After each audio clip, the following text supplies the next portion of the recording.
I built these hobbit homes so long ago now, and I'm ashamed to admit that most of them still don't have interiors.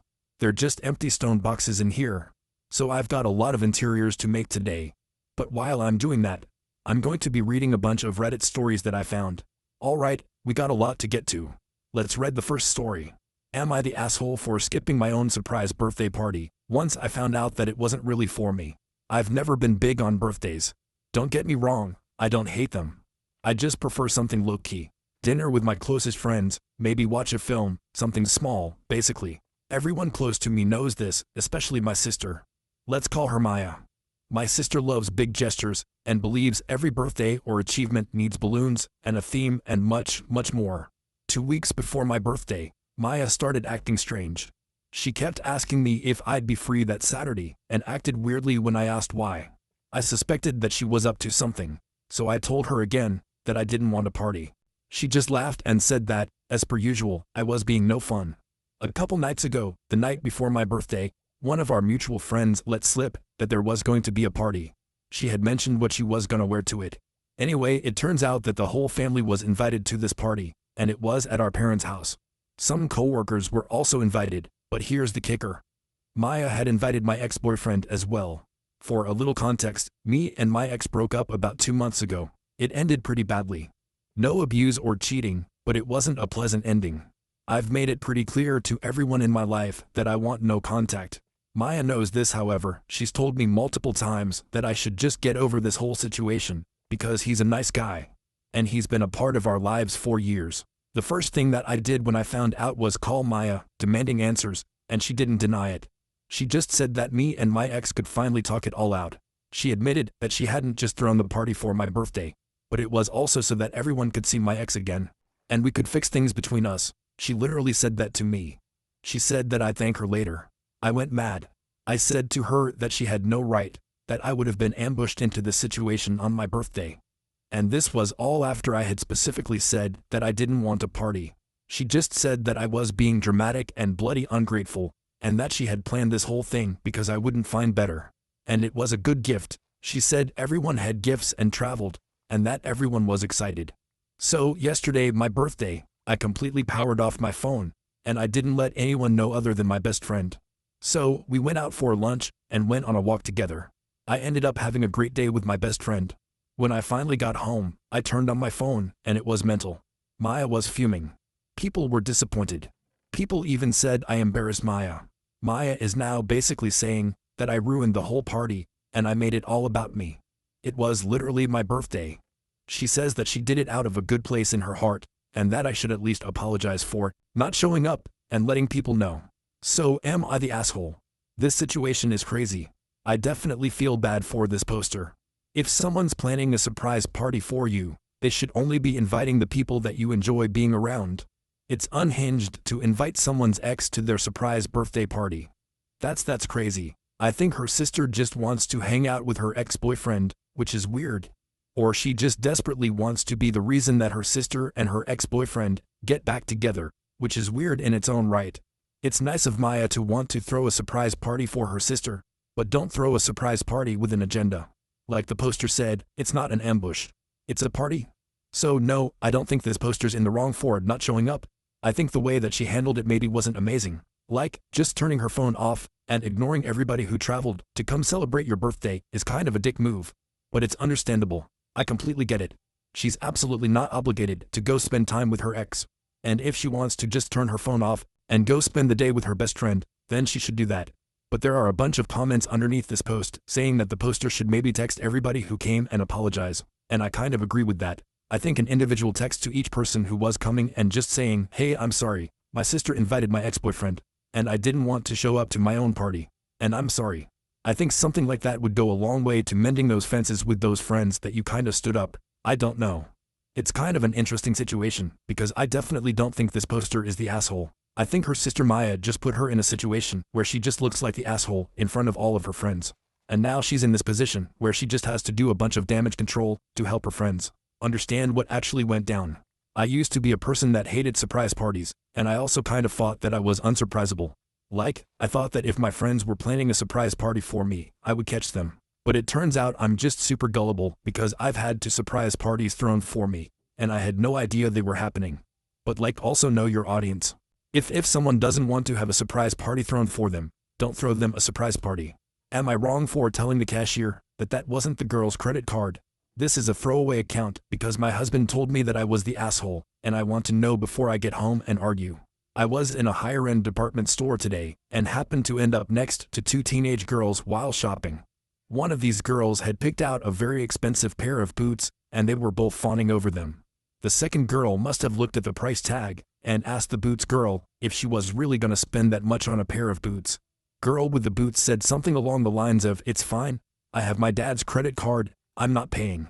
Which instantly caught my attention because that's not her card. I've told my son multiple times that he's never allowed to use my card, so I'm interested to see how this girl thinks that she's going to get away with fraud.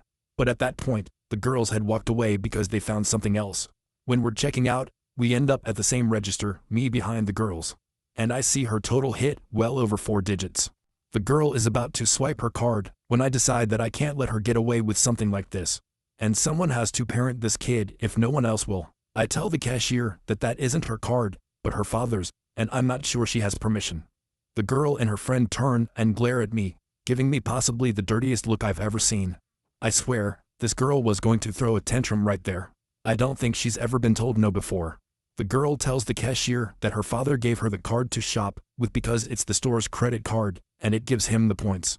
Now that I had pointed out that the card wasn't hers, the cashier told her that she couldn't use that card. The girl tries to show ID to prove that they have the same last name, in parentheses, yeah, that'll help. And I tell her that it's still fraud. The girl says that it's not fraud because she has permission, and tells me to mind my own business. I tell her that it is my business, that she's doing something illegal and needs to pay with her own card, or I'll call the cops. At that point, the girl was pissed and people were glaring at me. She used her own card and left crying. The cashier looked mad at me, and I told my husband only for him to agree that I was in the wrong. So am I the asshole? Yeah, lady, you're absolutely the asshole. I realize that really frequently my opinion on these stories is that people should just mind their own business, but this is an example of someone who truly just needs to mind their own business. You are not the checkout police. Why do you care what other people are doing? Is it annoying that this girl was gloating about how she gets to spend $1,000 of her dad's money on a pair of boots? Maybe, but it's not really your problem. I don't know, it's his money, and they can have whatever arrangement they want. And she can be judgmental of these girls, but it's not her job to parent them like she seems to think. Also, just yelling at two girls who are presumably much younger than you in line at a department store, it's just a come on, that's a bad look. I think this poster just thought that they were gonna get a standing ovation from the Bloomingdale staff. I just don't know why this poster cares so much. Whenever I'm shopping at stores, I'm just zoned in on getting whatever I need and getting out as fast as possible. I don't have time to be looking at other people's payment methods during checkout. Anyways, major Karen vibes from this post. Let's read another story. Am I overreacting about my boyfriend and his girl best friend? My boyfriend and I have been dating for 3 months. We have a fantastic relationship, and I love him so much. He treats me amazing, and I've never met any other man that I can see building a life with other than him. We're both in our 20s and live about 30 minutes away from each other. I'm not an insecure person usually at all, but this situation has really been bothering me. My boyfriend's in school for an accelerated program and is friends with this girl who's the president of their class or something. That's what he calls her. I'm assuming she's pretty smart, basically. He mentions her every once in a while, and during the semester, they work a lot together on homework and projects. He said a lot that she's basically the reason that he's made it through the program. Don't get me wrong, I'm really thankful that he has a friend that can support him in school. I first realized that their relationship might be a bit of a problem about 2 months ago maybe. She came by his house around 11 p.m. to give him some dessert or something. I was with him, and he had friends over. He told me that she was coming, and I immediately questioned why the girl was driving to his house at that hour. To give him something that she could give him at any other time during the day when they have classes together. He tried to brush it off, but his friends eventually made it clear that she probably has a thing for him. He said that he hugs her sometimes, but they're completely platonic. He used the excuse that she's Muslim, and since he's not, and he drinks and smokes, then obviously it's not an issue. Because she never would be seriously interested in him. I had a real problem with this, and his friend ended up going outside with him to get the dessert. After they came in, His friend told me that they had hugged again outside, and I got really upset and told him that he needed to set real boundaries with her. This problem really didn't come up again until recently, when his family had a Christmas Eve party. His whole extended family was overdoing gifts and having dinner. I was introduced to everyone, and it was a great night. But about an hour after I got there, this girl walks in. My boyfriend never told me that she was coming. I was literally in his bedroom, and he just waltzed her right in without warning. Eventually, she left, and I told him how her being there really upset me, especially since he didn't mention it at all. He told me he forgot he invited her, and really only invited her in the first place because he was trying to be nice. He often says that he's only friends with her because she's the president, and after he graduates, he doesn't need to be friends with her anymore. I thought that was a lame excuse, but he seemed pretty apologetic about it, so I let it go. Since then, I've been thinking about their friendship more and more, and sometimes when I borrow his laptop, his messages from her show up.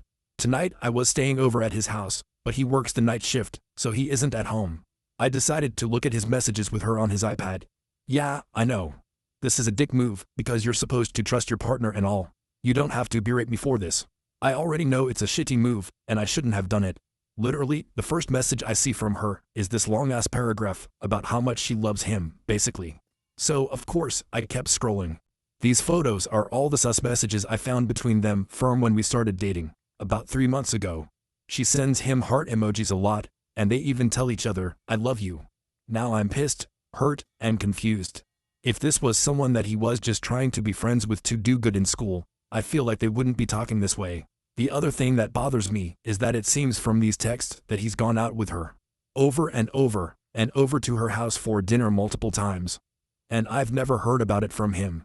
She even drove him and his friend to the airport for a weekend trip to Florida, even though he told me that his mom was driving them. And I told him that if she couldn't take them, I could take them. He never told me that she did this. What should I do? If I confront him, then I have to come clean about looking through his messages. I probably should tell him anyway, but do I have a reason to be suspicious about this? Side note, he's mentioned a lot how a previous girl cheated on him, and now that's his biggest fear. Now it almost seems like a diversion. Here are photos of the texts that this person coaster found on this guy's iPad. Typically, I would read all of these out, but there's just way too many of them. So I'm just gonna put them on the screen quickly, and you can pause if you wanna read them all. But to briefly summarize for the audio-only listeners, basically, the boyfriend and this girl he's friends with appear a lot closer in these two texts than he's letting on. Like he's clearly lying about how close of friends they are. And they use a lot of lovey-dovey language, calling each other boo and baby, and saying, I love you a lot. A lot of like heart emojis and whatnot. There's no smoking gun here, like anything that says, aha, he's cheating. But this definitely isn't a good look. Like here he says, hope you're having sweet dreams, exclamation point. I don't know, man. That's just not something I'm going to text to my platonic female friend. Here's where he's thanking her for the ride to the airport that he lied to his girlfriend about. He says on the plane now, thank you so much for driving. I'm at 2% again, so I'm sending you money when my phone is on a charger. Just accept the lunch/dinner money. It's literally nothing compared to the things you do for me. She says, you don't have to thank me, you're family now. No, I'm okay. Save your money, please. Have a great trip, and please be safe. Don't do anything I wouldn't do. Love you.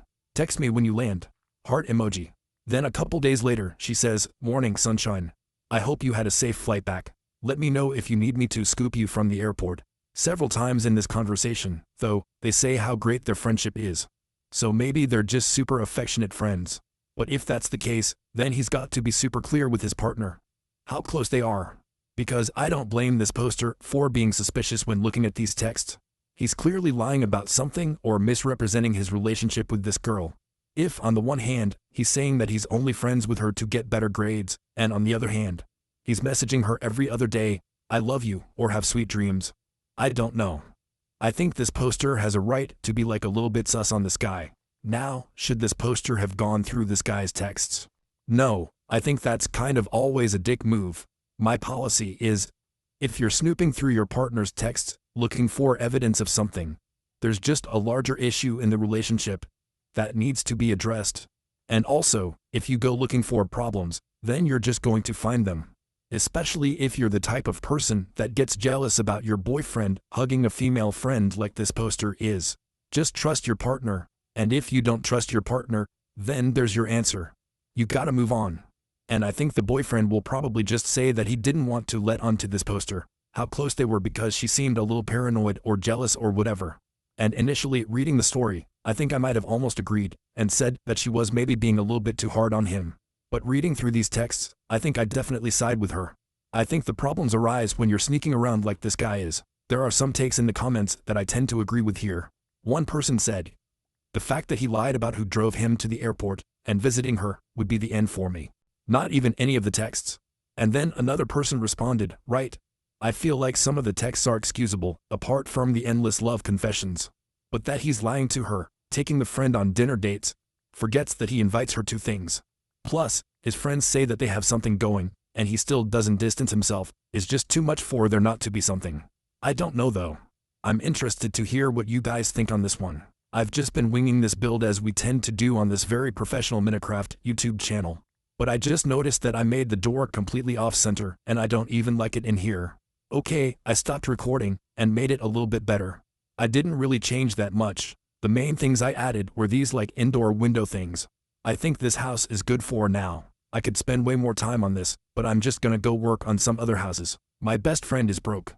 I've been offering him a job at the restaurant I work at 4 months, and today he confessed to me that he doesn't want to be a server because it's low and people would lose respect for him. I'm deeply offended. The poster of this story is a 31-year-old male, and his best friend that he mentioned is a 33-year-old male. Also, just more context, this story was posted initially in 2018. My friend is broke. He hasn't worked in over a year. He's running out of savings and has even had to ask his parents to support him. I asked him many times why he doesn't try to get a job that's not in his field. He's got a computer science degree, but has never worked in that field a single day in his life since graduating. And he's turned down lots of jobs for any number of reasons.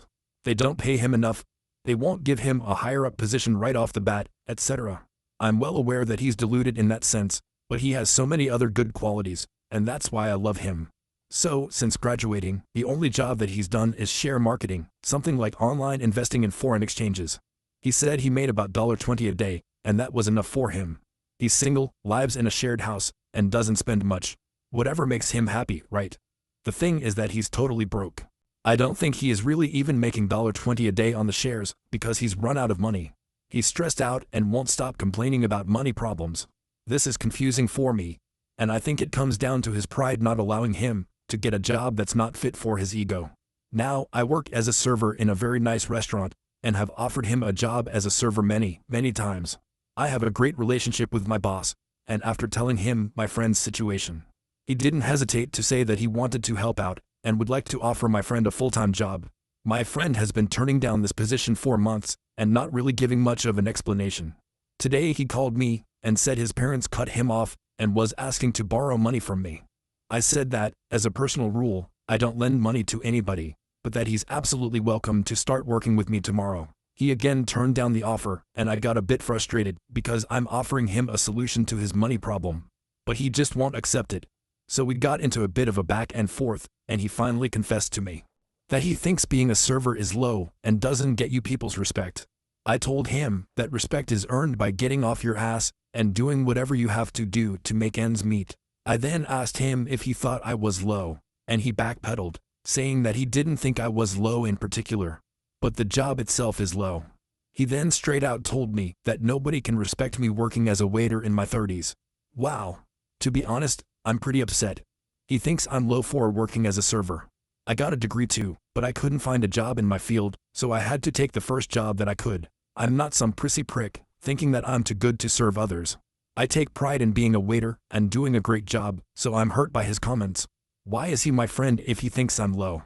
I didn't want to say something nasty or get into an argument with him, so I only told him that he was being very offensive. And I felt like he needed some time to think about what he said to me.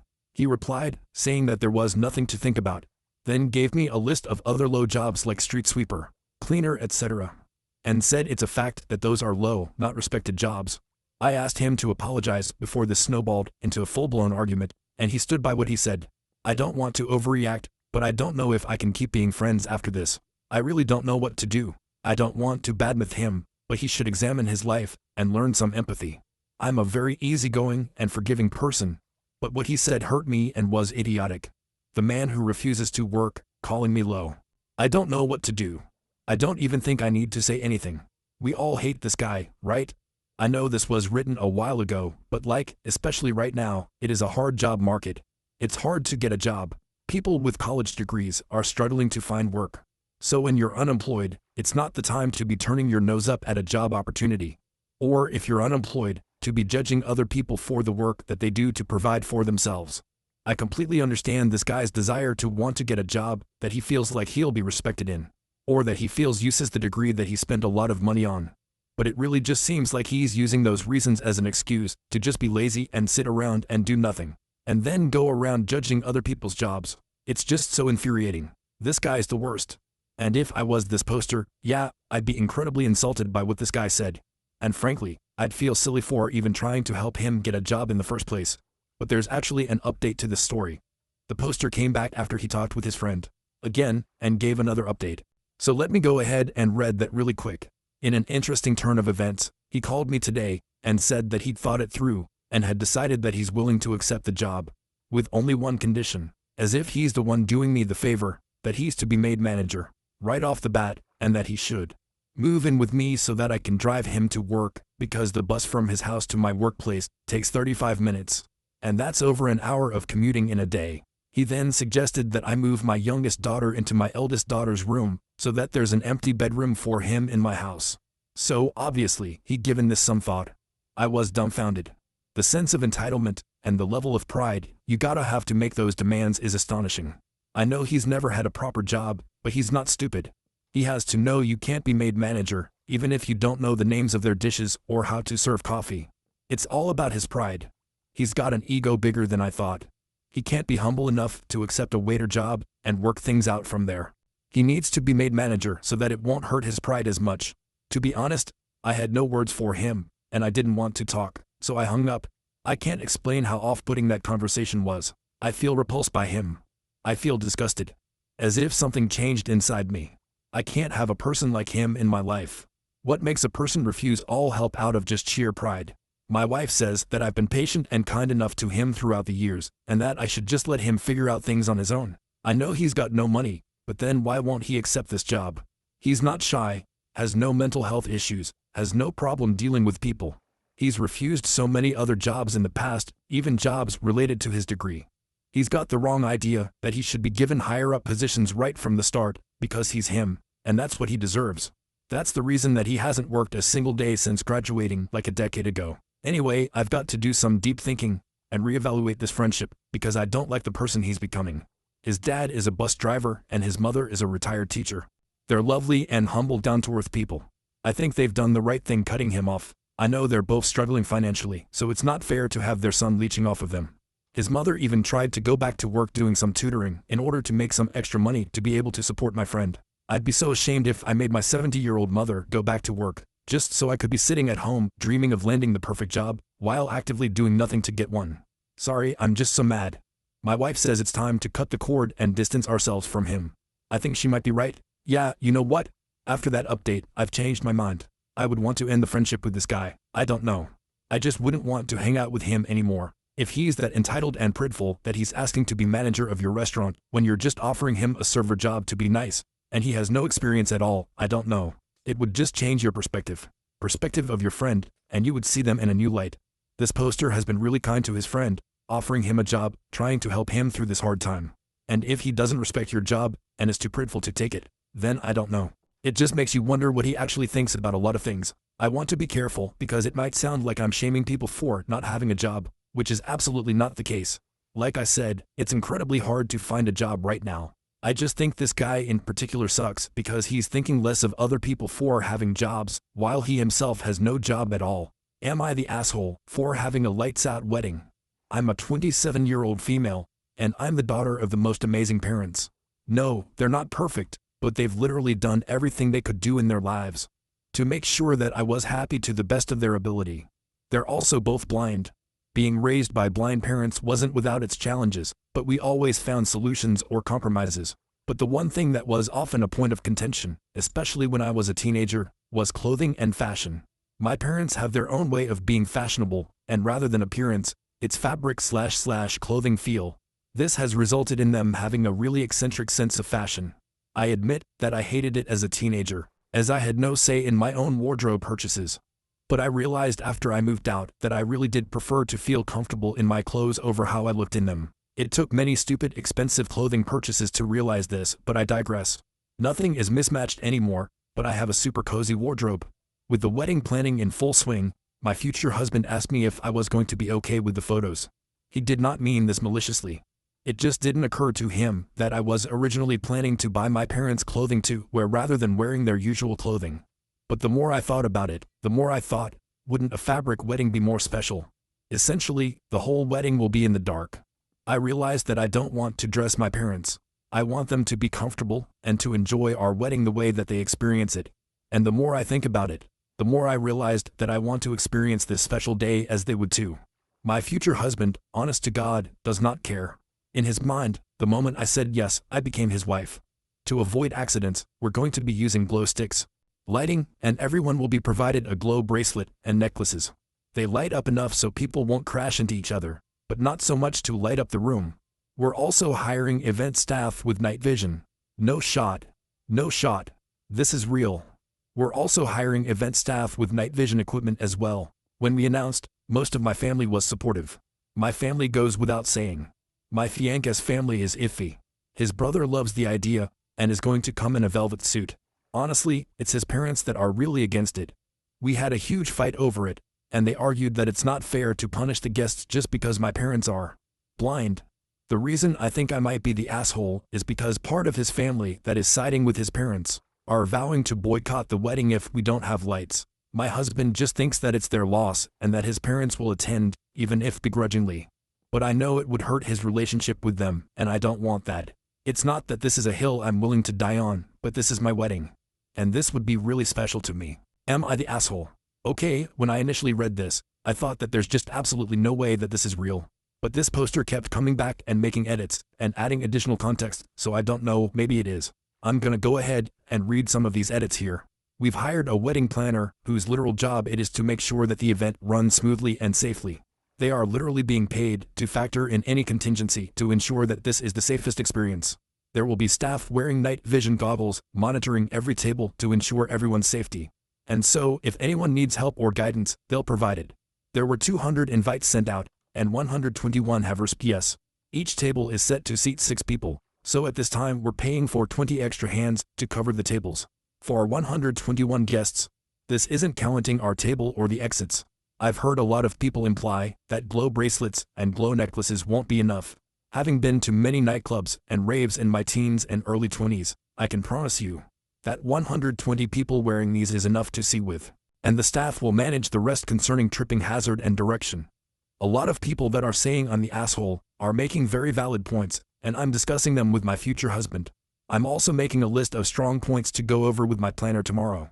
But for those people whose only argument is that they wouldn't be comfortable not being able to see, that's literally the point. You're not supposed to see. If someone came in a giant costume, I'd be thrilled to have ran into them. The wedding isn't going to be focused on visually enjoying the experience, it's about hearing, smelling, tasting, and feeling it. I know for a fact that enjoyment isn't dependent on sight. The idea of the catering staff wearing night vision is cracking me up, dude. I'm all for having the wedding that you want to have, but this just feels like we're doing way too much here. If you're cramming 120 people into a dark room, including like your elderly family, something's gonna go wrong. Grandma is gonna trip and have a coronary. Something's gonna go wrong. And I know the argument is just, oh, people can say that they don't want to come, they can just opt out. But that's the thing. Weddings are also for your family members and friends to like have a good time and witness you get married. But this just feels like this poster is creating a hostile environment. I mean, I'm sure the night vision catering staff is on it. I'm just picturing like Navy SEALs serving people their salmon and stuff. It doesn't sound like a totally unfun idea. I think it would be fun if you maybe waited until the end of the reception, and for like an hour or the last few songs, you turned out the lights and did glow sticks and glow necklaces, glow bracelets. That could be really fun. And if the point is for people to wear comfortable clothes to your wedding, or clothes that they're comfortable in, just make no dress code. Just allow people to wear whatever they want to wear in the daylight. I don't know though. Maybe I'm being too traditional here. I feel like I'm not saying anything crazy, But maybe I need to open my mind to dark weddings. That's kind of a wild one, though. This post is from a couple years ago, so I wonder if it ever actually happened. Am I the asshole for not paying to have my partner's birthday gift professionally framed? I gave my partner a painting for her birthday by one of her favorite artists. She already owns several pieces from this artist. A while back, the artist was having a sale, and my partner mentioned that she was thinking about buying one. But she decided not to when she realized the price was in USD and not CAD, making it too expensive. I ended up buying the piece as a surprise for her birthday. It cost me about 1,400 CAD. CAD, I think, is Canadian currency. Canadian dollars. Do you guys use dollars? Loonies? I don't know what you guys use. It's Canadian. After I gave her the painting, she told me that it would cost around $850 Canadian dollars to get the piece professionally framed. Apparently, this specific artwork required a special frame and glass to properly preserve it, which is also what the artist recommends. The pieces also tend to go up in value, so proper framing matters. My partner is now upset because she feels that she's stuck paying for the framing, which she says isn't affordable for her. She believes that since I bought the artwork as a gift, I should have agreed to cover the framing as well, and that otherwise it's not really a gift if she now has to spend $850 because of it. From my perspective, I already spent a significant amount on the gift itself and didn't realize the framing would cost that much. I also didn't intend to give her a financial burden. I just wanted to surprise her with something meaningful. She also expressed frustration that she had to bring this to my attention, and that I didn't realize or come to this conclusion on my own. Am I the asshole for not paying for the framing?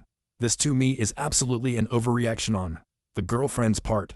I would be offended if I got someone a really expensive gift and their reaction was, "Where's the rest of my gift?" $1,400 is a lot of money. That's a pretty penny. And I think if someone's willing to spend that kind of money on you, you should just be appreciative. I am reading through the comments on this post though, and it does really seem important to people to have proper care for a nice piece of art. There's this one comment in particular that explained it pretty well. I'm an artist and I collect art, and yes, the framing sometimes is as expensive as the art itself, especially when it needs a glass cover for certain oil-based media. That never fully tries. Each person is different though. I'd rather have a nice piece that I really want and safely store it away until I can afford to frame it. I actually have done this several times. I do also agree that a gift with conditions that requires more money to be spent is usually half a gift though. So while I do see why she's upset, I also feel like she's being very grateful, as art is unfortunately a luxury at this point in history. She's lucky that she has someone thoughtful who thought of her and spent that kind of money on her. $1,400 is no joke. Plus, I would add that $800 sounds like the amount that she was willing to spend before she found out it was us and not Canadian. I guess I just broadly agree with that comment. I completely get it. This poster should probably be willing to put up some money to get it framed properly. But, like that comment said, just store the painting safely for a bit and then get them a frame later on, like as a birthday present or something. I don't think it should be that big of a deal in the short term. Reddit commenters were saying that nobody was the asshole here, and I see where they're coming from. I guess I just think that the initial reaction of the girlfriend was so ungrateful. But what do I know? I don't know anything about art. I've decided that I'm going to forcefully remove a bunch of villagers from their homes and move them into my new housing development. I don't think I've ever shown this because, frankly, I'm embarrassed of it. This is the secret prison that I've created for my mending villager. I don't really think he gives me good deals on anything, but this is where I come whenever I need a mending book. Why is this so impossible? What am I doing wrong here? I know you can attach leads to ghasts. I know you can do this. Okay, thank God. I hate working with villagers, man. Alright, here we go, gang. Let's go to your new home. Honestly, with the villagers in here, this place is starting to come alive already. The mending bookstore is here. This is where I put the mending villager. I actually really like the way this room came out. Got kind of a whimsical vibe going on in here. I hope our boy likes it. He's trapped here forever. And then next door. I totally didn't mean for this interior to turn out looking like a dungeon, but it just sort of did. This just looks like the least cozy room you could possibly live in. Oh good, there's a leak in the roof. Somebody should probably tell the landlord about that. Alright, we've got another wedding story here. We've got a lot of wedding stories and like stories about people's jobs in this one. We've got a little bit of a theme happening here. Okay, anyways, this one's titled Final Update from photographer who deleted her friend's wedding pictures. Here's what this poster wrote. I'm not really a photographer, I'm a dog groomer. I take lots of photos of dogs all day to put on my Facebook and Instagram. It's my thing, if that makes sense. Your dog gets a trim and a photo with every appointment. I very seldom shoot things other than dogs, even if I have a nice sit-up. A friend of mine got married a few days ago and, wanting to save money, asked if I would shoot pictures for them. I told him that it's not really my forte, but he convinced me by saying that he didn't really care if they were perfect. They were on a shoestring budget, and I agreed to shoot their wedding for $250, which is nothing for a 10-hour event. On the day of, I'm driving around and following the bride as she goes from appointment to appointment before the ceremony, taking photos all along the way. I shoot the ceremony itself, and during the reception, I'm shooting speeches and people mingling. I started around 11 a.m. and was due to finish around 7:30 p.m. Around 5 p.m., food was being served, and I was told that I cannot stop to eat because I need to be a photographer. In fact, they didn't even save me a spot at any table. I was getting tired at that point, and was kind of regretting doing this for next to nothing. It was also unbelievably hot. The venue is an old Veterans Legion, and was like 110 degrees Fahrenheit. There's no AC. I told the groom that I needed to take off for 20 minutes to get something to eat and drink. There was no open bar or anything. I couldn't even get a water, and my 2 water bottles had long been empty. The groom told me that I either needed to be a photographer or leave without pay. With the heat, being hungry, and being generally annoyed at the circumstances, I asked if he was sure, and he said yes. So I deleted all the photos I took right in front of him, and took off saying that I'm not his photographer anymore. If I was to be paid $250, honestly at that point, I would have paid $250, just for a glass of cold water and somewhere to sit for 5 minutes. Was I the asshole here? They went right on their honeymoon, and they've all been off social media. But a lot of people have been posting on their wall, asking about photos with 0 responses. I definitely have a lot of thoughts on this, and I am for sure on the side of the poster here. Honestly, the groom was being a dick to her, so I get it. And she was being underpaid, and not giving her a break is absolutely ridiculous. But there's actually more updates to this post, so I'm going to go ahead and read those really quick. This first update is from 4 weeks after that initial post was made. The bride contacted me when they returned home from their honeymoon, and asked me my side of the story. I don't know when the groom spilled the beans, but he wasn't truthful about it. He told her that I had camera problems and lost the photos. I told her plainly what happened, and told her that while I felt guilty, it was no way to treat someone who was doing them a favor. She wasn't in the know about any of this and asked me if there was any way that we could mend it. We got to talking, and I've agreed to do a reshoot for some photos later in the season. She wants some photos of just them in an outdoors shoot, photos of the rings, some artsy-fartsy shots, and that's it. She offered me the original $250, and I agreed under the condition that I would bail at one word of crap from either of them. As for the original photos, I offered to bring my SD card to a place that could attempt to recover them, but at their cost, and the bride declined. Word did get out on social media about some of this, and we agreed to sweep it under the rug, and try to diffuse or downplay what happened. Okay, and then there's one more quick update 7 weeks after that. Update. I bailed on the photo shoot. It was meant to be later in November so they could have snowy photos, but a few nights ago. They asked if I could do it the day before yesterday. I wasn't doing anything that day, so I agreed. I picked out a location I thought was nice, as there's lots of wineries and vineyards in our area. Plus, it's relatively close to me. I met them there, and they were both prettied up and ready to go. We congregated around my car while I was unloading my lights and gear bag, and I talked to them about how the shoot was going to go. I laid out the specific shots that I was going to take, where the lights would be, their poses, etc. I asked the husband if he could help me carry sandbags, and he declined, saying that being a photographer is my job, not his. Something in me snapped at that moment, and I just started loading my stuff back up again, and got into my car despite their protests. I remarked that when they both get married a second time, don't contact me to shoot it. I rolled my windows up, locked my doors, and off I went. The first thing I did when I got home was block everyone.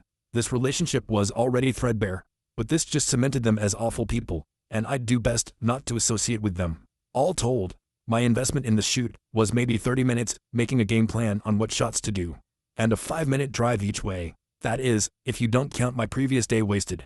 At the very least, I find solace that I wasted their time and money on makeup and whatnot.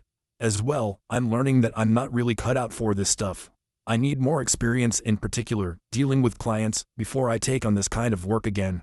Because I'm quickly learning that I'm hating this aspect of it. You know, I really thought that was going to have a happier ending with the way that that was going for a minute. I guess it's happy in that the poster got away from those terrible people. Well, I mean, actually, the bride doesn't really sound bad at all. The bride actually sounded pretty understanding for the poster situation, and was trying her hardest to mend fences. It's just really too bad that her husband could not be a dick for like 5 minutes. And I mean, what was this husband even doing? If your photographer has been working all day for like 10 hours, she deserves a break. It's his fault for hiring one photographer. And then, if she asks for some help carrying some equipment or sandbags or whatever, just help her carry stuff, dude. I don't know. This one's just making me mad. I'm glad that this poster got out of there. Am I the asshole for not holding the door for a woman? Recently, I, 38 female, switched my daughter to a new daycare. The entry system is similar at both daycares. You enter a code and a password into a keypad, and it unlocks the door. Only people who are authorized to pick up a child are given the code, and those people have their IDs checked and are on file with the daycare. At the old daycare, the rule was that you are not to hold the door for anyone. Every new entrant must use the code to open the door. They didn't explicitly tell me that this is the rule at the new daycare, but I figured that that was the case. And it's certainly a policy I appreciate. The other day was one of my first times at the new daycare. As I entered, an older woman in her late 60s was standing behind me. I entered the code, and she tried to follow me into the doorway. I sort of blocked the door with my body and said, "I'm sorry, I think you have to use the entry pad." She said, "Oh, I'm just somebody's grandma." I said back, "Okay, but I still don't think I'm allowed to let you in. There's a button right there where you can ask the front desk person to let you in." She huffed and she said, "Are you really not going to let me in?" And I said back, "Sorry, I'll let someone inside know that you're waiting." And I pulled the door closed behind me and alerted a staff member that someone was waiting. Maybe 10 seconds later, I hear the door open behind me. The woman was walking in right behind me, muttering under her breath the whole way, and giving me a dirty look once. She passed me. I'm certain she thought I was the asshole. When I told my husband about this, he said that I was not the asshole, but I probably should have just let her in. In my opinion, crazy comes in all shapes, sizes, and ages. And I'd rather make a situation uncomfortable than potentially unsafe for my child or any other children. So, am I the asshole? Okay, hear me out here. Everyone on Reddit in the comments section is saying that this person is not the asshole. And I agree. I just know that deep in my soul, if I was in this situation, and there was an old woman standing behind me, trying to get into this place, I'm letting her in every single time. And I know I'm probably wrong for that, but I'm weak. I'm for sure letting her in. Now, if it was a guy, I would probably have no problem just saying, "Hey, sorry, yeah, I can't let you in. You got to put in the code." But I just hate feeling like I'm being rude. And if it's an old lady behind me, and she's like, "Oh, I'm just somebody's grandma," I don't stand a chance, dude. But I don't think this person needs to feel like they were an asshole just because they were following the rules. I think I probably agree with the husband here. Maybe this poster should have just let her in. It's just easier that way. Sometimes you gotta know when to bend the rules to be a polite member of society. And this is probably one of those situations. Just hold the door. Who cares? I don't know though. She did do the right thing. You don't want to be the person that, I don't know, like let in the murderous grandma. This is just my nightmare situation because I'm terminally non-confrontational. By the way, you didn't ask, but the slime farm is actually working like a charm. It is so pitifully slow. It is not an efficient farm, but this is more slime than I will need for the next couple years. I dined and dashed last night because the service was so fucking bad. Having worked in customer service for so many years, I have great leniency for when things go wrong.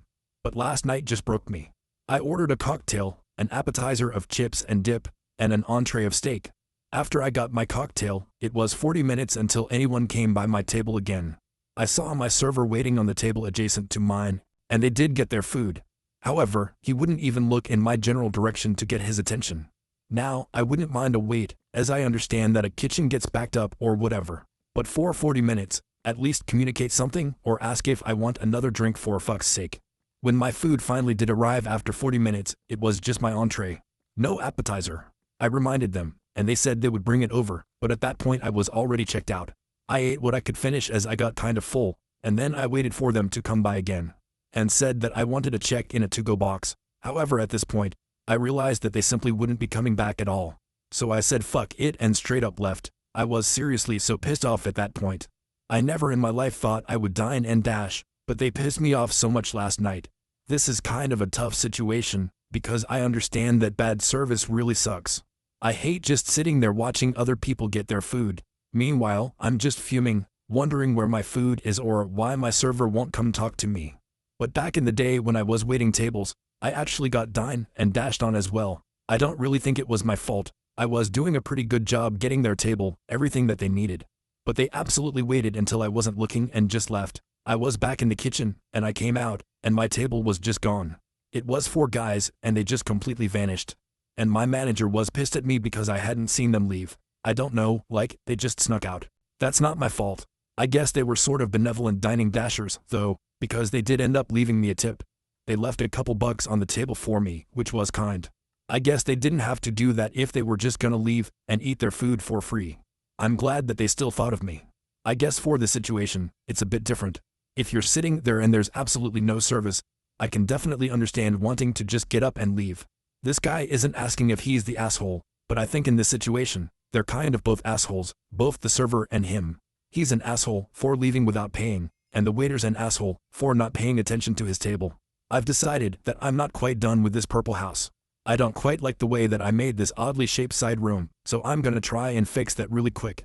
This is the issue with not planning your builds, and then just sending it and making them while you're recording. There's always stuff where I'm like, well, that looks like garbage. I don't know. It's tedious, but I hope you appreciate the process. Am I overreacting? My coworker took a video of me outside of work to prove that I'm not disabled. This is a weird situation, so I need to know if I'm crazy for going as far as I did. I have a condition of chronic pain. The way I explain it to people without chronic pain is that if pain were on levels from 1 to 10, normal people are at most a 2 or 3 from day to day, where people with chronic pain are more like a 6. Imagine stepping on a Lego or hitting your funny bone. That's a very brief but excruciating 8. It's like if you pulled a muscle, and so there's pain and discomfort if you move, but pretty much daily. Some days I'm higher on the pain scale. Rare, blessed days, I'm more of a 4, or by some miracle, lower than that. Overall, though, I'm active and operate well. I do own canes, but I only use them on days when the pain is really bad. Such a day came this past Sunday. On top of my full-time job, I have a part-time job as well. Due to being physically and legally disabled, I had all the paperwork already filed with my job in case I ever need accommodations. I have a handicap marker on my license plate, and the placard on my rearview mirror, and the works. I was recently moved to a location closer to my home. I love my new team. My boss Amy is really great. My colleague Casey and I get along okay, but we're the same position as assistant coordinators to Amy. The reason I was moved to that new location was because our company expanded and they needed more hands, so they added me. Casey has wanted a promotion for a long time, and everybody knows it. I was pretty open about not wanting a promotion. Any promotion from my position would be full-time, and I already have a full-time job. I do this job to pad my savings, and because frankly I like the job. Being busy also helps with my anxiety. I mean, Casey works hard, but she also likes to talk over me, or rush to take charge of something before I can when I was clearly getting to it. She then announces it. She says something like, "Oh, I handled that for you, Op. Don't worry." And at first I was annoyed, but over time I was like, alright then. You didn't have to, but you did. I talked to my boss Amy about this. I want to pull my weight, but it can be challenging and redundant when Casey is constantly racing to beat me to it. The point was for us to split tasks evenly. Amy said that she would talk to Casey, and I don't know what came of it, but things really haven't changed much, so I've just accepted it. So when I came in on Monday with my cane, everyone had questions. I emailed Amy Sunday night, so she knew I was in pain, but I tend to be proud. So what I told everyone else was that I have a condition, and sometimes I need a cane, but not always. Amy accommodated me. She assigned me tasks that required little to no movement. I was really grateful, and I got everything done pretty early, so I called over the radio to see if there was anything else I could do. Casey said, no, she's got it, so. I just handled other admin stuff that's usually on the back burner. I literally just replied with, okay, I'll tackle the admin list then. Casey tried to take that admin work from me as well, but Amy ended up intervening. I still needed my cane yesterday, Tuesday. I completed most of my admin to-do list, and Amy was so relieved to have it done. She thanked me for coming in and for all the help instead of calling out of work. Casey made a comment that she could have helped more, but I said that's okay, and thanked her for handling the more physical tasks. Casey and I then ended up walking to the parking lot together after work, and she asked which car was mine, so I pointed at it. Then she said, so I know you're not disabled by the way. And I asked what she meant by that. She just repeated herself, and then said, so no cane tomorrow, okay. I won't tell. Just no cane tomorrow. I stood there for a moment and just thought, what the fuck? But I had plans to meet my best friend, so I had to quickly leave just to make it on time.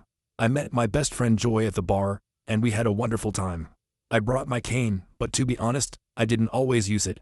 For example, I didn't use it to walk from my table to the bar to request another drink, or when I got up to hug Joy goodbye. Today, when I woke up, my pain was higher than normal, so I took my cane along. I texted my boss Amy that I have my cane, but I'm doing okay in small bursts, so I should be fine to work. I was having a good time at my main job that day, and so I didn't give Casey a second thought. When I arrived at my part-time job, Casey saw my cane and went red. And I mean, really red. She got super mad. I greeted everyone, and she just ignored me completely. We got our assignments for the day, and she snidely said to me, "Well, can you handle that with your cane and all?" In a tone that even made Amy turn and look at her like, what the fuck? I said I could manage, and thanked her again for her concern, and we went about our work. Once again, she raced to beat me to things, and saying over the radio, "Don't strain yourself, op." I did ask task or got why done. I was so confused with all this until about an hour ago when we finished work. Casey again walked with me to the parking lot, but this time she stopped to show me a video. It was a video of me. It was me at the bar last night with Joy. I was just like, why do you have a video of me? She said it's proof. I asked proof of what? She said it was proof that I'm not as disabled as I say I am, and that I was acting wounded all day at work yesterday. But then, suddenly, after work, I don't need a cane in a bar. I wanted to explain that that's just not how chronic pain works. Like, yes, I can stand up and hug a friend, or get up and walk 3 strides to order a new drink. But I can't, for example, lean over and organize the bottom of a drawer without a chair to sit in. I wanted to explain that chronic pain is an umbrella, and under it are a myriad of experiences and abilities, and that honestly, if she had left any tasks alone, I'd have done them. She didn't give me a chance and said, "No, Kane, tomorrow, I'm serious or I'm going to Chad." Chad is Amy's boss. I said, "About what?" But she was already walking away from me and just got in her car and left.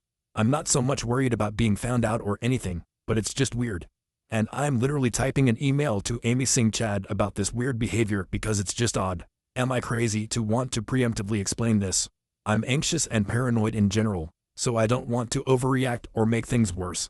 Yeah, I mean, this poster's coworker is just absolutely unhinged and jealous that their boss likes this poster more than them.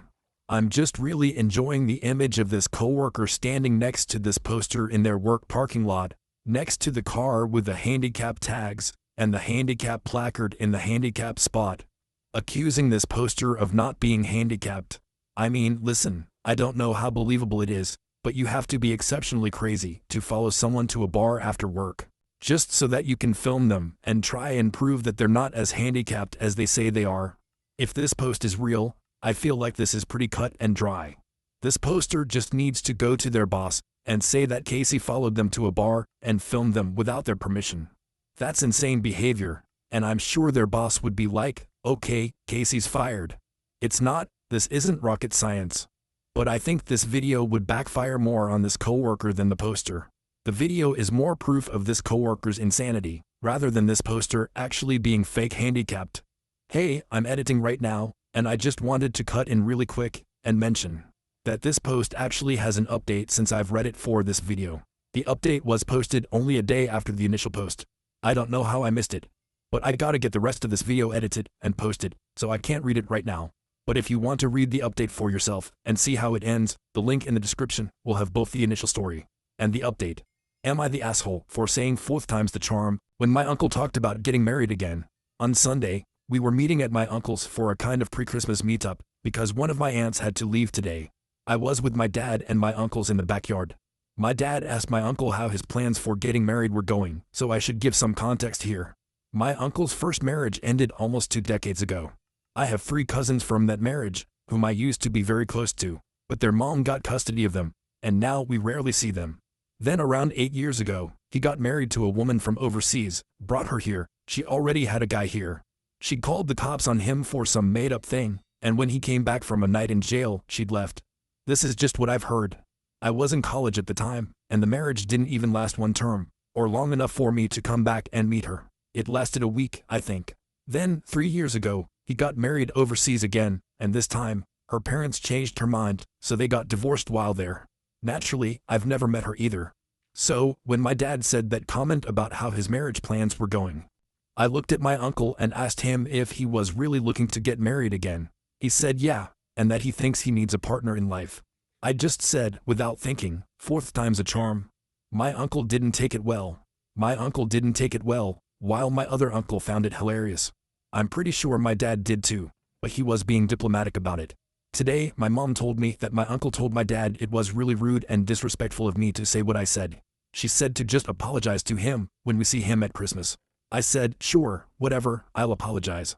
This uncle has always been the fun uncle who would hang out with us cousins, so I thought he could take a joke, but I'll apologize for sure. Was I the asshole? Listen, I definitely think that is a funny comment to make. I would have laughed, but it is objectively mean to say that to your uncle. This poster is definitely an asshole for making that comment, but it seems like he does understand that what he said was wrong. I think he just didn't read the room correctly, which for sure happens. I totally relate to that. But yeah, making fun of the fact that his uncle is on his fourth marriage. You probably got to be really close with your uncle to get away with that. I don't think this poster is actually a dick though. I think he just made a mean joke on accident, and I think as long as he apologizes, it's fine. His uncle will get over it, and maybe he'll finally stop marrying women from overseas and getting divorced immediately within like a week. That's crazy. Alright, that's all the Reddit stories in Minecraft I've got for you today. The villagers seem to love their new homes, despite being forcibly relocated. I don't know how this guy got in here, but he's trapped forever now. Super quick outro today. No frills outro. Just want to say thank you for watching. Very bare bones. I get a little too wrapped up in rambling in the outros, and that is bad. It's bad for the analytics. YouTube hates it. So I'm not rambling. I would never ramble in an outro. Okay. Alright. Bye. Reddit users tell creepy stories that are 100% true. It happened at work a few days ago. We noticed that one of the employees stayed in the men's room for more than an hour. I went there and knocked on the door. I immediately noticed that there was no light on inside. There was no active movement in the cabin. It was scary that he could lose consciousness, but the reality turned out to be much worse than my assumptions. I knocked for about 3 minutes, but there was no sound, no movement. Shouted, called by name, zero reaction. Therefore, I made the decision to knock out the cabin door. To do this, I called my colleagues and the boss. We all tore down the toilet door together, and saw that the colleague was just standing motionless and looking into the void. It was a very creepy sight. I waved my hands, we shone flashlights in the eyes. No reaction. Or rather, the pupils reacted to the light, but the guy was still standing motionless. My boss called an ambulance. Immediately after the call, the colleague began to fall. The girl who was standing next to him managed to pick him up and gently lay him on the floor. The poor guy began to shake terribly. It was like an attack. Epilepsy, and after a minute everything stopped. The guy just froze. We tried to feel for a pulse, but there was none. The ambulance has already arrived to state death. But the worst thing is further. Yesterday doctors came to me, who found out that our colleague died from mining. Coca lightning meningitis. The infection is transmitted from person to person. Everyone who was contacted by that guy needs to be urgently checked and vaccinated. The entire department has gone into quarantine. The most terrible thing is waiting for the results of the study. I can't get rid of the terrible memories. Constantly before my eyes, that frightening empty look. On an ordinary Saturday evening, I was alone at home with my 2 dogs. I was watching TV on the sofa in the living room. Suddenly I heard a knock coming from the basement. In fact, it sounded as if someone was just banging something on the devices that were located below. Now we need to clarify. There is no access to the basement from the courtyard. The only way to get there is through the rooms upstairs, where I was at the moment. Therefore, I didn't worry at all about the intrusion of an outsider. I just knew that no one could enter the house and slip past me unnoticed. So, with that in mind, I wasn't scared. One of the 2 dogs, Polly, also heard the noise. She reacted instantly and rushed to the basement to investigate immediately. I follow her down and see that the other dog is alternately banging his head. against the dryer and the freezer chest, which are located next to each other. Polly just froze at the entrance and stared in confusion at her friend's rampage. I had to go to Polly, calm her down. Then we all go back upstairs together. Only now different thoughts on this matter have crept into my head. The dog's behavior scared the hell out of me and upset me because it seemed very strange. After 30 minutes, the blows appeared again. I immediately look down and look at the carpet. I see one dog, but she is lying quietly in place, although she also hears the noise. We go down to the basement, and the nightmarish scene repeats. Again, I calm the dog down, and we go upstairs. The next morning, I decided to just Google why dogs can behave like this. It wasn't good enough. I rushed her to the doctor. It turned out that my pet has the last stage of cancer, and she is dying. I was in the 6th grade when a new student came to our school. The teachers recognized him as a genius child. According to rumors, after school, the guy was engaged with the professor. The local mathematical college, performing complex calculations, this student was the most capable and talented of all. One day, the entire school's computer system goes down. At that time, I personally lived in a poorer area of the city, so this phenomenon was familiar to many of his. The vagaries of technology have happened many times. The only place not affected by the breakdown was a computer lab. The brilliant smart guy studied there. About 3 hours after the breach of the network, when past a general lesson of the Knowledge Society, our session was interrupted. 3 guys in FBI jackets, in the presence of the school principal, took this boy out of the classroom, then escorted him out of the building to the car. The administration didn't tell us or our parents anything. The incident never made the city news. To this day, no one knows what he did. All the teachers I asked about this answered that nothing was explained to them either. I haven't seen the guy since. I've tried to find the missing man many times, but I couldn't find any traces. The boy is simply wiped off the face of the earth along with his parents. Yes, I forgot to mention that the student's mother and father also disappeared a month or so after the disappearance of their son, and no one really looked for them. Previously, he worked in a nursing home where he cared for patients with dementia.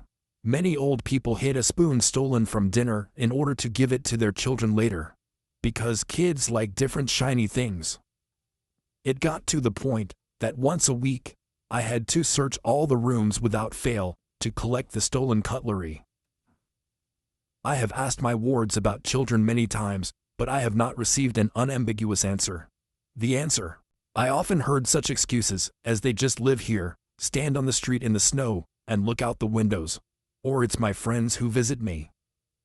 It wouldn't be so strange if one patient did this, but every one of them was constantly carrying the ill-fated spoons, giving out the same reason for the theft. One day at 3 a.m., one of our patients began to shout loudly. I ran into her room, and there found an old woman lying quietly in bed. Everything seemed to look normal. Quietly asked the patient what was the matter, and she said, "This boy is here again. He won't come out of my toilet. I'm afraid." I won't specify that I didn't find anyone else in the toilet. Used to live in a small town in the Midwest. After school, he worked for a while in a nursing home. I will never forget about the hectic night when 4 or 5 warning lights lit up at the same time in one of our departments. And we rushed to the patients. Each of them tried to tell us that their children came in and rearranged the furniture. Oddly enough, the chairs were indeed rearranged, even in those rooms where residents could not get up and move on their own. The most terrible impression was left by a man sitting on the toilet with a chair pressed against the door. He couldn't get up without help, and I personally put him to bed. And when we entered the room, the man was already sitting in an armchair. And once on duty in the middle of the night, I heard a very distinct scream. My partner and I went through all the rooms looking for a patient who was in trouble. The nurse was informed, but she didn't believe it because she didn't hear any screaming herself. Later, we left the building and were walking around it from the outside when we heard a loud scream again. This time shouted a nurse. She looked agitated and called us for help. While making a night tour of the room, the woman discovered that the patient was missing and raised the alarm. A few hours later, we found the missing old lady under the stairs in pitch darkness, where she was sitting on the floor, just staring at the wall. And the worst thing is that this patient could not walk on her own, and I have no idea how she managed to get out of the room, especially to get under the stairs. In November 2008, my grandfather passed away.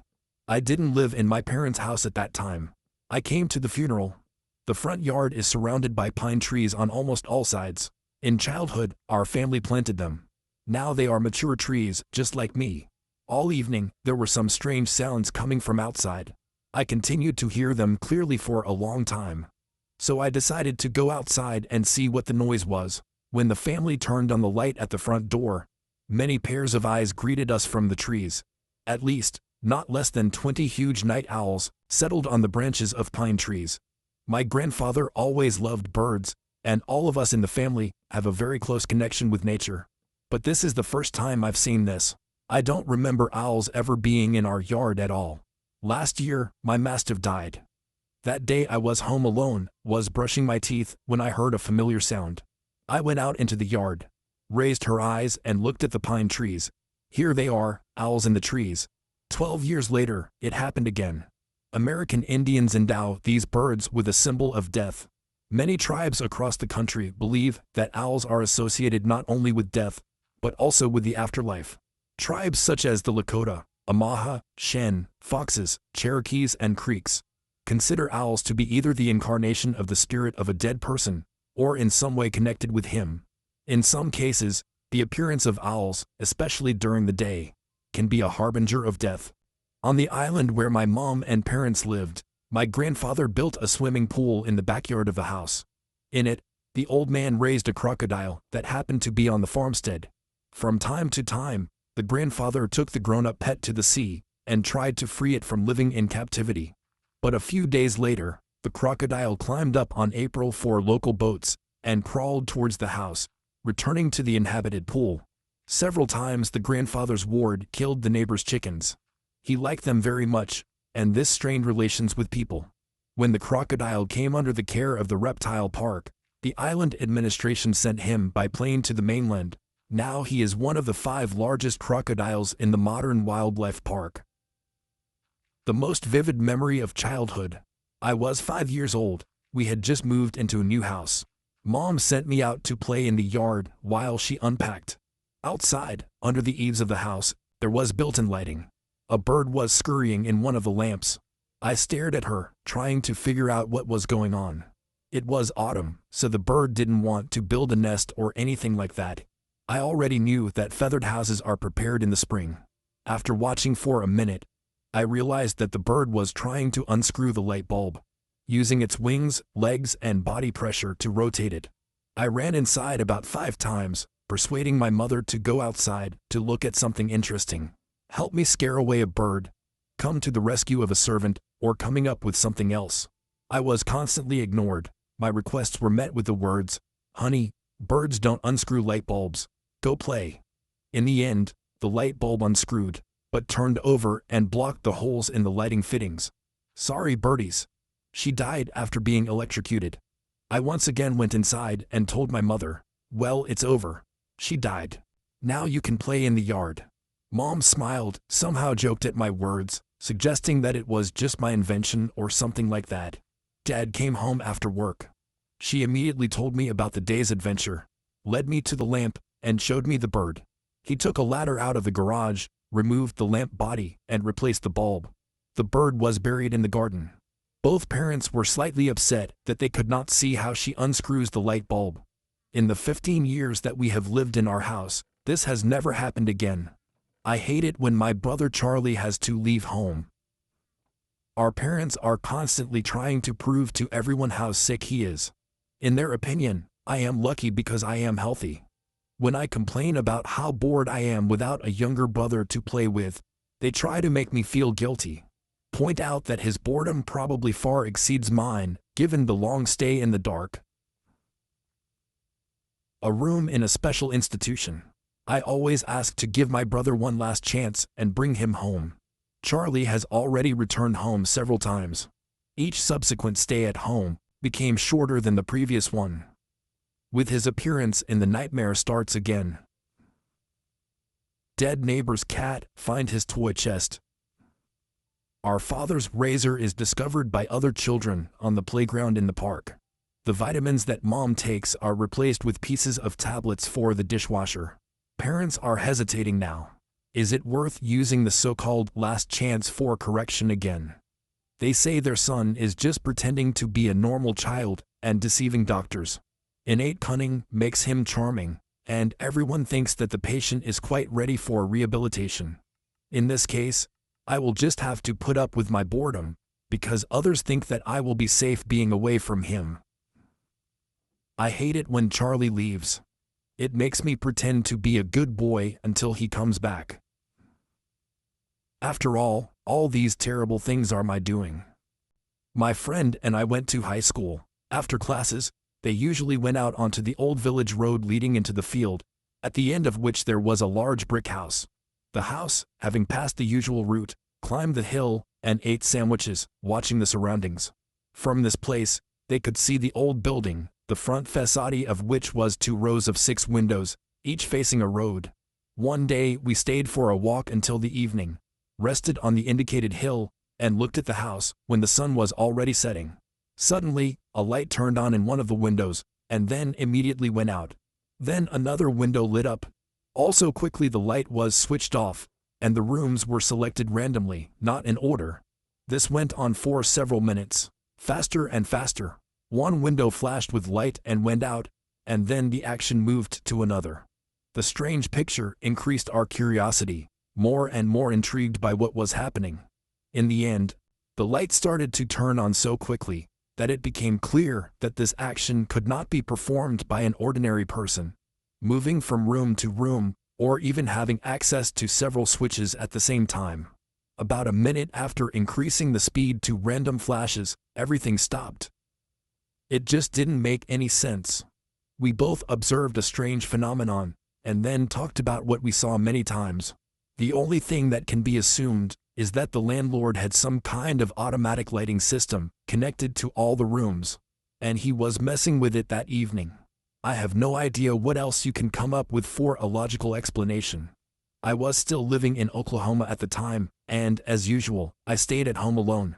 Around noon, a neighbor guy knocked on my door.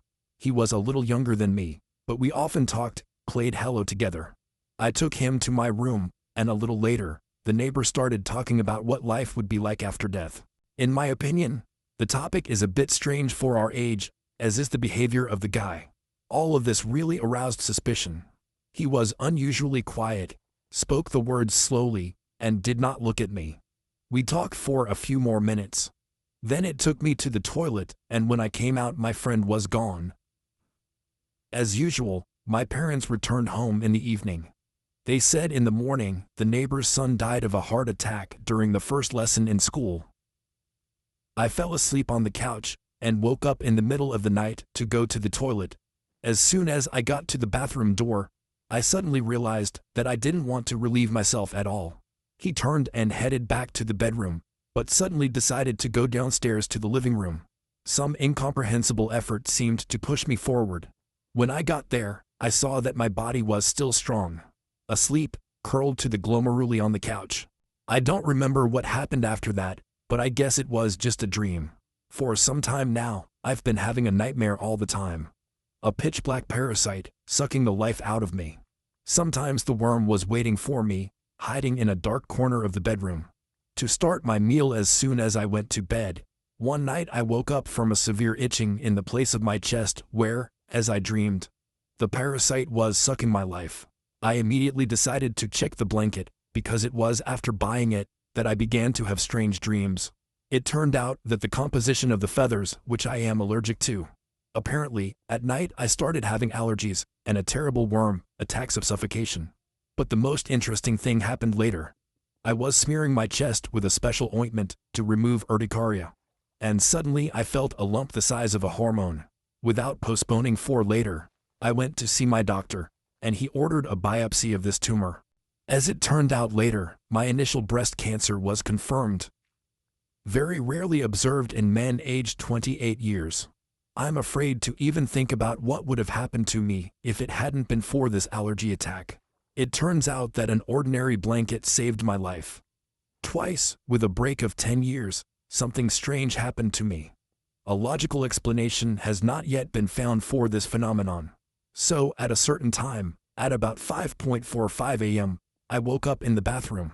He was lying in a brimming bathtub, the water in which had already cooled down. There are no memories of how I got there, what prompted me to do it. Only some individual fragments pop up in consciousness. It's like how I turned on the faucet with my own hand. Look at the pouring water. I didn't take any illegal substances of alcohol. Worst of all was the fear that gripped me after waking up. When I woke up, I felt an inexplicable, almost primordial horror. I was shaking a lot. I couldn't concentrate to work properly. The nervous tension lasted for hours, disrupting the habitual existence. The thought of a possible repetition of this nightmare scares me a lot. Maybe this has happened many times. I could just forget about it. I was sent on duty to Iraq. We stayed in Baghdad, staying in a former prison building.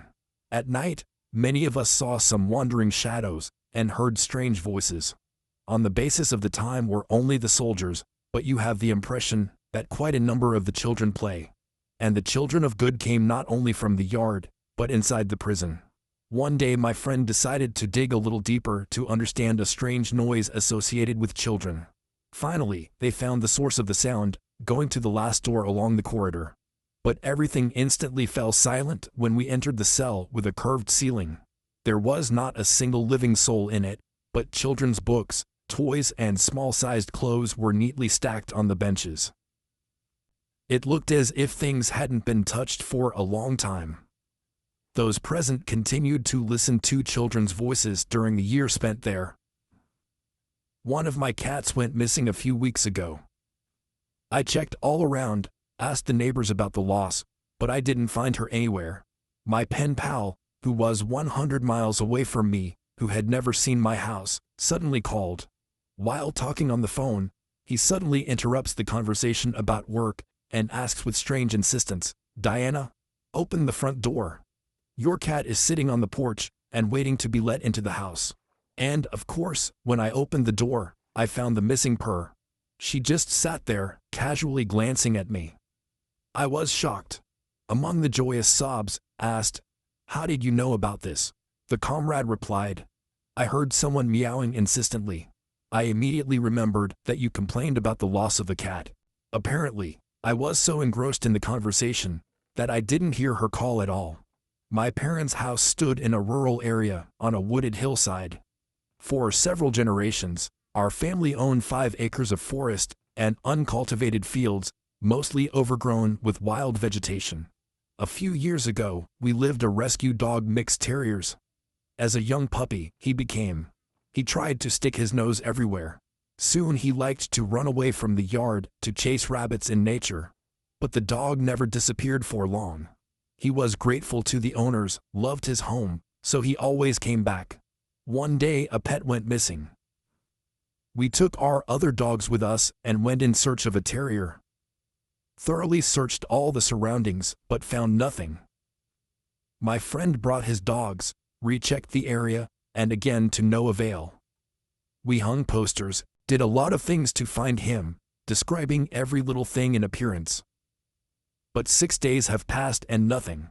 On the 6th day, all the household members lost hope, but I decided to check every meter of the slope one last time, moving up from the house. I suddenly had a premonition about one particular depression, which I remembered only on the 6th day of the search. I took a sickle and a pair of gardening gloves from the shed. When he got to the place, he made his way to the center of a huge clearing, completely overgrown with blackberries. It was summer, and all the sounds I could hear consisted of birds singing, insects buzzing, and the nasty squeak of mosquitoes. But suddenly a muffled howl came to my ears. I turned my head to the side. There was a howl, and called the dog by name. Literally immediately, she started barking frantically.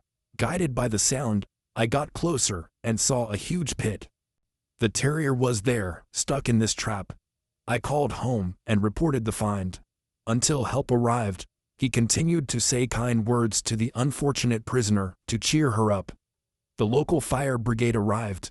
Eventually, they pulled the dog out. The dirty puppy, like a madman, ran around us, threw himself at my feet, screamed with joy. To the surprise of the veterinarian, who later examined the terrier, the dog's health did not cause concern. The examination showed that he was mostly fine. Probably, the puppy got enough moisture by eating dirt to keep himself alive. Together with my boyfriend, we bought an old house. Now he's in charge of the construction, and I'm taking off the wallpaper. The previous owner pasted them all over the walls and even the ceiling. Imagine the ceiling. Under a piece of paper in the corner of each room is written the name of the person and the date. One night curiosity got the better of me. I googled one of the written names.